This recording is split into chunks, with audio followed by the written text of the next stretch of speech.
Hello everyone, this is your friend Shreyansh Goyal. आज की video में हम बात करेंगे कॉस्ट एंड मैनेजमेंट अकाउंटेंसी की स्ट्रेटेजी के बारे में। कॉस्टिंग टोटली एक प्रैक्टिकल सब्जेक्ट है और इसको टैकल करने के लिए मेरे पास है आपके लिए बहुत सारी ट्रिक्स एंड एक परफेक्ट स्ट्रेटेजी जिससे आप अपना स्कोर काफ़ी अच्छा कर सकते हैं। सबसे पहले एक डाउट क्लियर करते हैं सबका, जो कि ये होता है कि क्या हमें थ्योरी पढ़नी चाहिए कॉस्टिंग में या नहीं।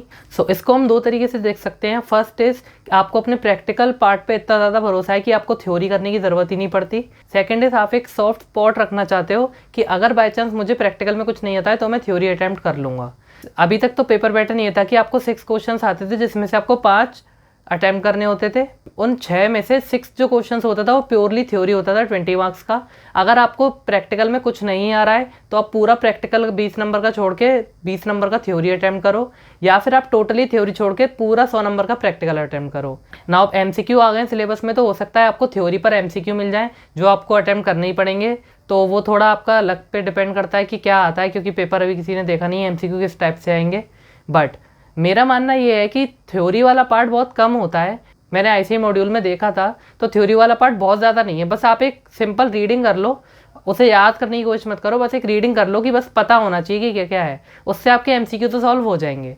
और रही बात अटैम्प्ट करने की थ्योरी क्वेश्चन, तो फिर आप प्रैक्टिकल पे ज़्यादा फोकस कर लो, जिससे कि आपका थ्योरी में आपको डिस्क्रिप्टिव आंसर नहीं लिखना पड़ेगा और इतना आपको आना चाहिए कि एमसीक्यू आपका सॉल्व हो जाएगा। तो मेरे हिसाब से बेस्ट अप्रोच ये रहेगी उनके लिए जिनको अपने प्रैक्टिकल पे ज़्यादा फोकस रहता है और थ्योरी में वो लैग करते हैं, उन्हें लगता है कि थ्योरी मुझसे नहीं होगी। तो बेस्ट तरीका ये है आप रीडिंग कर लो आराम से पूरे थ्योरी पार्ट की, कुछ भी याद मत करो, जिससे कि आप एमसीक्यू सॉल्व कर पाओ एंड देन अपने प्रैक्टिकल पे फोकस रखो, प्रैक्टिकल को ज़्यादा स्ट्रॉन्ग रखो ताकि आपको डिस्क्रिप्टिव में थ्योरी अटैम्प्ट ना करनी पड़े। सेकंड टाइप के लोग जिन्हें थ्योरी करने में मज़ा आता है, जो थ्योरी कर सकते हैं, तो आपके लिए तो और ज़्यादा सही है। आपको थ्योरी सिर्फ रीड नहीं करनी, उसे लर्न करनी भी यूज करनी है। अगर आपको प्रैक्टिकल कुछ ना आए तो आप थ्योरी भी अटैम्प्ट कर पाओ। नाउ अब बात कर लेते हैं सब्जेक्ट मैटर की, कैसे अप्रोच करना है सब्जेक्ट को। सबसे पहले आपको आईसीई मॉड्यूल पे फोकस रखना ही रखना है, वो तो मस्त चीज़ है। उसमें से हो सकता है एक आध क्वेश्चन डायरेक्ट उठ के आ जाए, तो आईसीई मॉड्यूल पे आपको स्टिक करना ही है। नाउ अब क्या होता है, हम क्लासेस लेते हैं तो कॉस्टिंग में क्या होता है, जो भी टीचर से आप क्लास लेंगे वो आपको नंबर ऑफ क्वेश्चंस कराएंगे, बहुत सारे क्वेश्चंस कराएंगे। किसी चैप्टर में 40 क्वेश्चन, किसी में 50, किसी में 60, इस तरीके से क्वेश्चंस होते हैं। आपको क्या दिमाग में रखना है कि क्या आप फर्स्ट रिवीजन में 60 क्वेश्चन हर चैप्टर के सॉल्व करोगे? नहीं। तो आपको क्लासेस के साथ क्या करना है, आपको स्टार मार्किंग करनी है। स्टार मार्किंग या फिर डिफिकल्टी लेवल के हिसाब से मार्किंग करनी है कि कौन सा वो वाला क्वेश्चन है जो कॉन्सेप्ट समझाने के लिए यूज़ होता है, कौन सा वो क्वेश्चन है तो जो थोड़ा मीडियम रेंज का है, कौन सा वो क्वेश्चन है जो बिल्कुल ही 5 स्टार रेटिंग का है, जो बिल्कुल ही हार्ड है, जिसमें कुछ यूनिक चीज़ हो रही है, जो मतलब अलग ही दिमाग लग रहा है किसी में। मैंने आर.के. मेहता सर से क्लासेस ली थी, तो वो कैसे कराते थे, सबसे पहले एक सिंपल क्वेश्चन सॉल्व कराते थे किसी भी कॉन्सेप्ट से रिलेटेड। वो बिल्कुल भी थ्योरी नहीं लिखवाते थे कि कैसे, कोई फॉर्मेट नहीं बनवाते थे। कभी कभी की बात है, जैसे कॉस्ट शीट वाला चैप्टर हो गया, उसमें उन्होंने फॉर्मेट बनवा दिया, कोई फॉर्मेट नहीं बनवाते थे। वो एक सिंपल क्वेश्चन से स्टार्ट करते थे जिससे आपको कॉन्सेप्ट समझ में आ जाए एंड देन धीमे धीमे डिफिकल्टी लेवल बढ़ता था। तो जो सिंपल वाला क्वेश्चन है वो मुझे हर टाइप का करने की ज़रूरत नहीं है। रिवीजन 1 में जब मैं जाऊँगा तो मुझे एक सिंपल क्वेश्चन से सब कुछ याद आ जाएगा।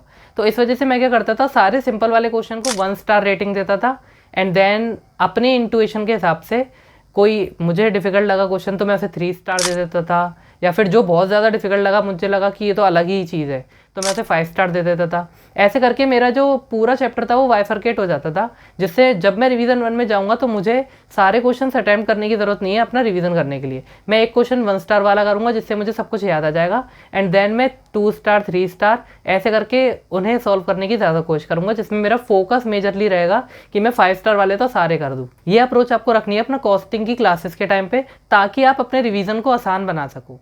वन मोर थिंग आपको जो मार्क करनी है साथ के साथ इन द क्लास, वो ये है कि हर क्वेश्चन को जब आप पढ़ोगे ना तो उसमें कुछ लाइंस ऐसी होती हैं जो आपको उस टाइम समझ नहीं आती, या फिर जब आप बाद में अलग से उन्हें पढ़ने की कोशिश करोगे तो वो आपको समझ ही नहीं आएगी ये कह क्या रही है लाइन। तो वो भी आपको सर्कल मार्क कर देनी है बिल्कुल ढंग से कि जब आप रिवीजन करोगे तो आपको ये अलग से दिख जाए कि यार इसका मुझे मतलब याद नहीं रह रहा था, तो ये मैं अलग से चेक करूँ कि, तो ये भी एक इम्पॉर्टेंट चीज़ है जो कि आपको अलग से मार्क करनी है कि अगर ये पेपर में ही आ गई बाई चांस तो ऐसा ना हो कि आपको याद ही ना आए कि इसमें करना क्या था। तो बिल्कुल ढंग से उस पर सर्कल बना लेना ताकि आप रिवीजन 1 में उसको दोबारा देख पाओ कि हाँ ये समझ में नहीं आता, एक बार ये देख लेता हूँ कि ये क्या था।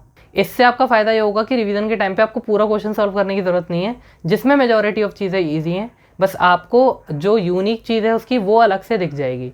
अगर आप ऐसा नहीं करोगे तो आपको दोबारा से पूरा क्वेश्चन सॉल्व करना पड़ेगा, तब आपको समझ में आएगा अच्छा इसमें सिर्फ एक चीज़ ये थी जिसकी वजह से ये क्वेश्चन 5 स्टार ले गया, एंड आपको वो दोबारा सॉल्व करना पड़ेगा, भले उसमें कुछ भी ज़्यादा यूनिक ना हो बहुत ज़्यादा। Apart from stars and ratings देने के क्वेश्चंस को on the basis of difficulty level, आपको आईसीआई मॉड्यूल के क्वेश्चंस भी अलग से मार्क करने ही करने हैं। मैं हर सब्जेक्ट में बोलता हूँ जो भी प्रैक्टिकल हैं कि आईसीआई मॉड्यूल के क्वेश्चंस आप अपनी सर की बुक में ही मार्क कर लीजिए, ताकि आपको आईसीआई बार बार रेफर ना करना पड़े, और उसके क्वेश्चंस आपको अलग से भी दिखने चाहिए ताकि आप उन पर अलग से फोकस कर पाओ कि हाँ ये आईसीआई का क्वेश्चन है। एक पिक्चर बन जानी चाहिए दिमाग में कि आईसीआई मॉड्यूल में क्या क्वेश्चंस हैं। एक सबसे अलग चीज़ जो मैंने किसी भी सब्जेक्ट में नहीं करी और इसमें की थी वो थे नोट्स बनाना। मैंने किसी भी सब्जेक्ट में अपने खुद के नोट्स नहीं बनाए हैं, एक भी सब्जेक्ट में नहीं बनाए हैं, सिर्फ और सिर्फ कॉस्ट में बनाए थे। वो भी नोट्स मैंने कुछ इस टाइप से बनाए थे, हर चैप्टर में क्या होता है एक पर्टिकुलर फॉर्मेट होता है क्वेश्चंस करने का, पर्टिकुलर फॉर्मूलाज होते हैं क्वेश्चन करने के, तो मैंने उन फॉर्मेट्स एंड फॉर्मूलाज के नोट्स बनाए थे जो कि मैं आपको इस वीडियो के डिस्क्रिप्शन में शेयर भी करूँगा। ये वाले नोट्स बनाना मुझे इसलिए इंपॉर्टेंट लगा, इसलिए मुझे इसकी नीड लगी क्योंकि जब एक क्वेश्चन में कॉस्टिंग में देखता हूँ जो एक अच्छी खासी लेंथ का है, तो मुझे सबसे ज़्यादा प्रॉब्लम ये आती है कि मैं इसका फॉर्मेट कैसे बनाऊँ, इसे किस फॉर्मेट में सॉल्व करूँ, क्योंकि कॉस्ट में मेजॉरिटी ऑफ द क्वेश्चन एक फॉर्मेट में टेबल बना के सॉल्व किए जाते हैं। तो सबसे ज़्यादा प्रॉब्लम तो यही आ जाती है कि यार टेबल में क्या लिखूँ, किस तरीके से करूँ, वहीं पे सारा टाइम चला जाता है। तो लॉजिक लगाने की तो बात बाद में आती है कि इसमें लॉजिक क्या लगेगा। तो उस चीज़ का सॉल्यूशन मैंने ये निकाला कि जितने भी टाइप ऑफ फॉर्मेट यूज़ हो रहे हैं पूरे चैप्टर में, मैं उन्हें एक जगह लिख लूँ एंड देन मैं उन्हें रेफ़र कर लूँ और क्वेश्चन सॉल्व करने की कोशिश करूँ। इससे मेरा काम तो बहुत ईजी हो गया। आप ज़रूर नोट्स मेरे चेकआउट कीजिएगा, आपको बहुत ज़्यादा सही चीज़ मिलेगी वहाँ पे।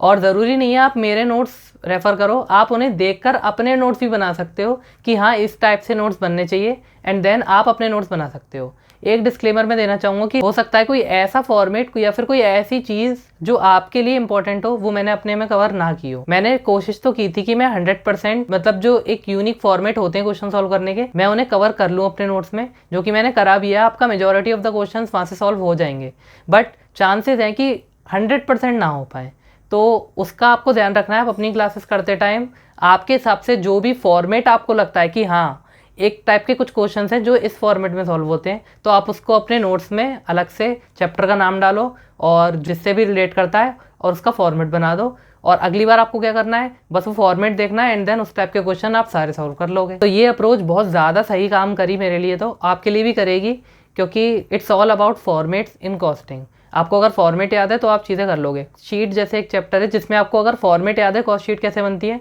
तो बस आपको बस चीज़ें देखती जानी है, सामने हेडिंग के उसके अमाउंट लिखते जाने हैं। आप अगर यहाँ तक वीडियो में पहुँच गए तो आपको समझ में आ गया होगा कि काफ़ी चीज़ें आपको नहीं पता पड़ गई हैं कि किस तरीके से सब्जेक्ट को अप्रोच करना है। तो एक टारगेट भी बनाना है आपको इसी के साथ। आपका क्या टारगेट है, जो आप स्कोर करना चाहते हैं अपने सीयर इंटरमीडिएट एग्जामिनेशंस में, वो आपको कमेंट करके जाना है, ताकि आपके अंदर भी एक स्पिरिट आए कि हाँ मुझे ये करके दिखाना है। तो आपकी क्लासेस इस तरीके से खत्म होनी चाहिए कि आपके पास एक नोट्स बन जाए जिसमें सारे फॉर्मेट्स एंड फॉर्मूलाज होने चाहिए। आपकी बुक में जो नंबर ऑफ क्वेश्चंस हैं वो सब डिवाइड होने चाहिए on the basis of difficulty level, and तीसरे नंबर के बुक में जो क्वेश्चंस हैं उन पर मार्क होना चाहिए कौन सा क्वेश्चन आईसीआई मॉड्यूल का है। आपको ये चीज़ें अपनी क्लासेस के एंड तक करनी है, और ये चीज़ करने में जो मैं फॉर्मेट बनाने की बात कर रहा हूँ ये थोड़ा बोरिंग लगता है, बट आपको बहुत ज़्यादा काम आएगा, आपका बहुत ज़्यादा टाइम सेव कर देगा ये इन फ्यूचर। रिवीजन 1 में क्या करना है, चैप्टर ओपन करो, उसके फॉर्मेट्स ओपन करो जो आपने अपने नोट्स में बनाए थे, उन्हें एक बार गो थ्रू कर लो कि किस किस टाइप के क्वेश्चन थे, उनमें क्या फॉर्मेट यूज़ हो रहे थे, एंड देन आप 1 स्टार 2 स्टार क्वेश्चन करने शुरू कर दो। ज़्यादा नहीं करने हैं, 3-4 करने हैं, जिससे आपको कॉन्फिडेंस आ जाए कि हाँ ये कॉन्सेप्ट मुझे याद आ गया है। देन आप शिफ्ट कर जाओ उन हायर डिफिकल्टी लेवल। इसी तरीके से आपको एक चैप्टर अपना पूरा कवर करना है जो जल्दी भी हो जाएगा आपका, और जो डिफिकल्ट क्वेश्चन है वो आपके छूटेंगे भी नहीं, और ईजी ज़्यादा करने की ज़रूरत आपको है नहीं, क्योंकि वो सिर्फ कॉन्सेप्ट बिल्डिंग के लिए होते हैं। इसी तरीके से आपको रिवीजन 1 अपना पूरा खत्म करना है। रिवीजन 2 की बात करें, रिवीजन 2 भी आप इस तरीके से कर सकते हैं, बट रिवीजन 2 में आपको ईजी क्वेश्चन सॉल्व नहीं ही करने हैं, क्योंकि बार बार सॉल्व करने का लॉजिक उन्हें ज़्यादा बनता नहीं है।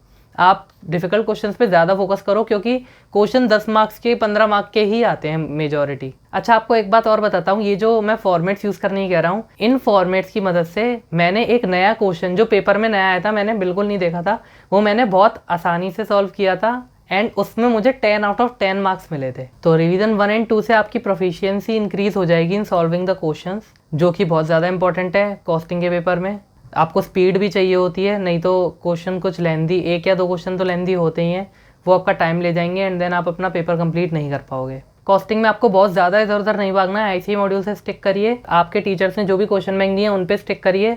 अपने पूरे सिलेबस को डिफिकल्टी वाइज कैटेगराइज करिए एंड ICI मॉड्यूल के क्वेश्चन मार्क करिए एंड इनकी प्रैक्टिस करते रहिए और आपको पेपर में क्वेश्चंस बन जाएंगे, इस बात की गारंटी है। मेरे तो ऐसे ही बने थे और बाकी सबके भी ऐसे ही बन रहे हैं और आगे भी ऐसे ही बनते रहेंगे। आपको लॉजिक क्लियर हो जाएगा ड्यूरिंग क्लासेज, आपके रिविजन्स एंड आपके पास जो फॉर्मेट्स आपने बनाए हैं वो आपको बहुत हेल्प कर देंगे और इससे आपका पेपर बहुत ईजिली सॉल्व हो जाएगा इन दी एग्जामिनेशन हॉल। सो इस वीडियो के लिए इतना ही। होपफुली आपको वीडियो से कुछ अच्छा सीखने को मिला होगा जो कि आपको मदद करेगा in excelling your exam. Apart from all this, videos अब थोड़ा जल्दी भी आएंगे क्योंकि मैंने थोड़ा सेटअप कर लिया है वीडियो कैसे शूट करनी है इसका। अभी तक मुझे कोई भी आइडिया नहीं था, आई वाज अ रूकी। वहाँ पे भी काम चल रहा है, यहाँ पे भी प्रोग्रेस चल रही है एंड आई होप आपकी प्रिपरेशन की प्रोग्रेस भी फुल स्पीड से चल रही होगी। So that's it for today's video. लगे रहिए, मेहनत करते रहिए and always remember that you are the best.